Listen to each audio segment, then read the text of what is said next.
For lesson 25, we have pages 50 through 57, I believe. Yes. And 50 through 57 is really explaining and elaborating on and giving us the biographical information on the aspect of Jackie's life that might be the most lingering, might be the thing that we can sense the most in our days today. And that is his influence and seeing the importance in really working on the civil rights movement and with people and making sure that his legacy goes beyond baseball and it goes more towards the rights of all people in the country that he plays for. And we call baseball America's pastime, and it's such a big part of the culture here. He broke that barrier, but he didn't just want to stick with the baseball aspect of the American culture or the sports aspect. He wanted to move into that realm of civil rights, into the realm of justice and fairness for all people, especially having experienced what he has experienced in all the pages before that we discussed in our virtual classroom. So on page 50, this is a whole new section called a Civil Rights Champion. After the 1956 baseball season, it was clear that things had changed. Branch Rickey had left the Dodgers at the age of 37. Dad had passed his peak playing days. On December 13th, 1956, the Brooklyn Dodgers announced that my father had been traded to their rival, the New York Giants. Dad played along with the news of the trade, saying he'd give the Giants all he had to give.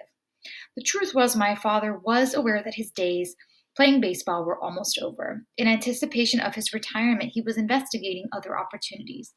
As the Dodgers announced the trade, my father stepped up his negotiations with a coffee manufacturer and restaurant chain chock full of nuts for a career outside baseball.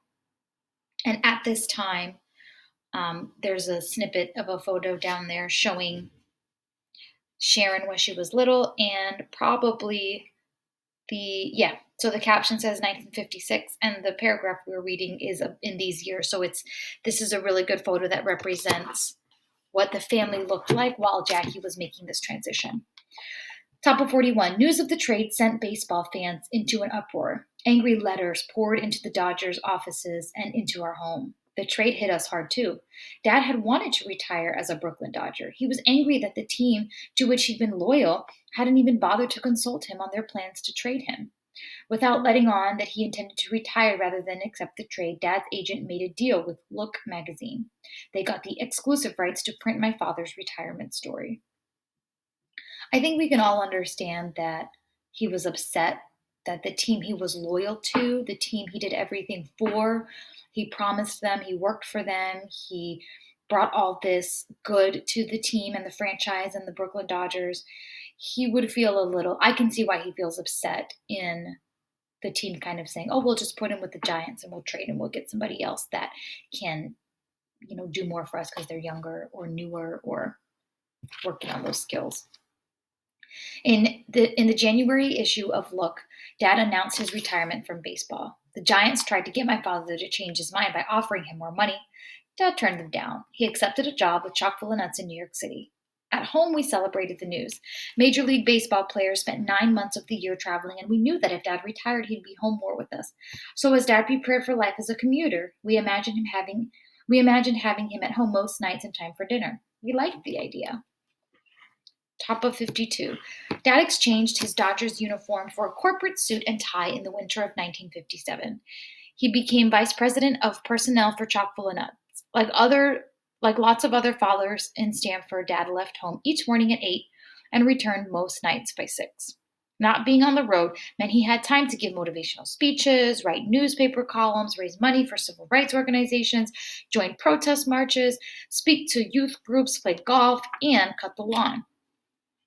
I like how she throws in all these big deals and then my dad cut the lawn too, like he's a normal guy. Dad also agreed to chair the National Association for the Advancement of Colored People Freedom Fund Drive. As NAACP chairman, he traveled around the country raising money for the nation's oldest civil rights organization. The first year of his tour, he helped raise more than $1 million. Dad joined a group of investors and community activists to bring the first Black-run bank to Harlem in New York City. They felt that a minority-owned and operated bank was the only way to help rebuild Harlem's predominantly Black community. On January 4th, 1965, Freedom National Bank opened on 125th Street. We have lots of evidence here of the first ways or the early moments of Jackie working to support African Americans, specifically in New York City. And there's a lot of pictures that can be evidence of that as well on the page adjacent to the paragraphs. Top of 54. On January 23rd, 1962, my father learned that he'd been elected into the Baseball Hall of Fame on the first round. He was happy and excited. There was a flurry of activity that led up to the July induction ceremonies in Cooperstown, New York. I was 12 at the time. I'm not sure what all the hoopla was about. The chaos, the just everything, like, what is this big deal? I asked my father what it meant to be chosen for the Hall of Fame, and he said it was like being named to the Supreme Court if you were a lawyer. I got the point. Dad's Hall of Fame induction was wonderful. Both of my grandmothers were there with us, along with Branch Rickey and many others who helped my parents throughout my dad's career. And on the left of page 54 is him with the plaque. Dad was the first African American inducted into the hall. When he was presented with his plaque, he spoke with such pride. I was so happy to be part of this big day. The following year, we hosted the first of many jazz concerts at our home to raise money for the Civil Rights Movement. The 1963 concert was a fundraiser for Dr. Martin Luther King Jr.'s organization, the Southern Christian Leadership Committee. Martin Luther King Jr. is on page 54 as well, the three of them together.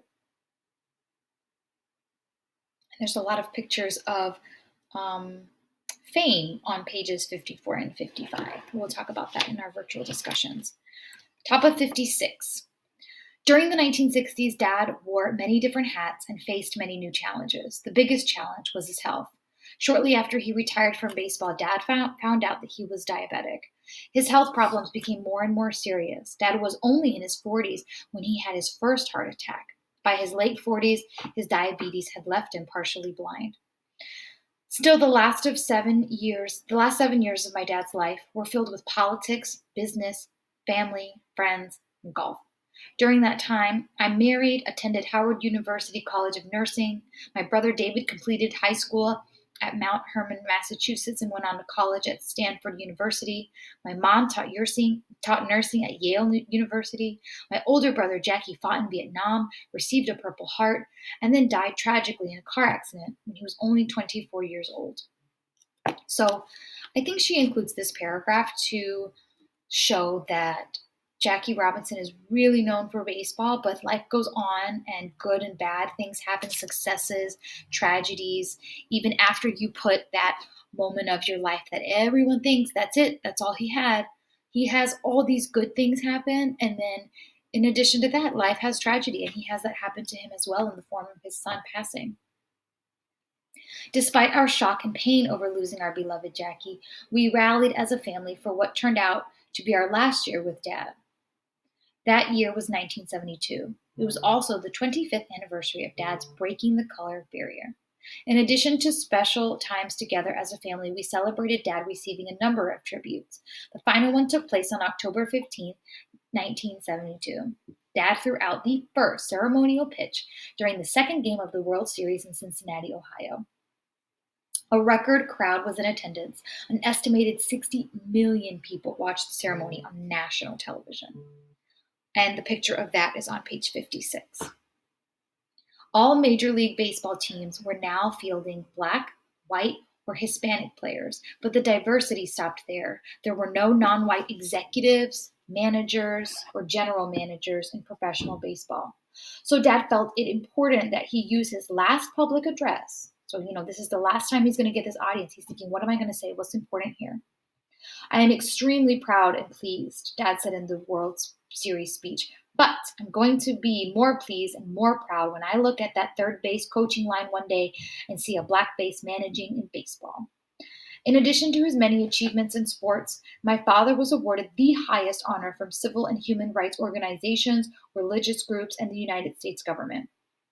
From the NAACP's Spring Arm Medal to the nation's highest civilian award, the Presidential Medal of Freedom, my father's accomplishments on and off the field have been widely recognized. I like that she goes back to that phrase on and off the field. We spent a lot of time in the virtual classroom talking about what is on the field, the good player, what's off the field, the good person. And she kind of calls back to that. Dad spent his entire life fighting for equality. He won some battles and lost others. He made some mistakes, but he also inspired millions. My father never lost hope or gave in to despair, even when his health failed him. He once said, "A life is not important except for the impact it has on other lives." Dad lived his philosophy. And I do believe that impact that he had is what gave him that fulfillment. Sure, the baseball was, his goals as a professional, but I think the impact he had on others is what kept him fulfilled until that last year of his life. So in our virtual classroom, we're going to deconstruct these pages, analyze the pictures, link them to the text, and get ready to finish the book.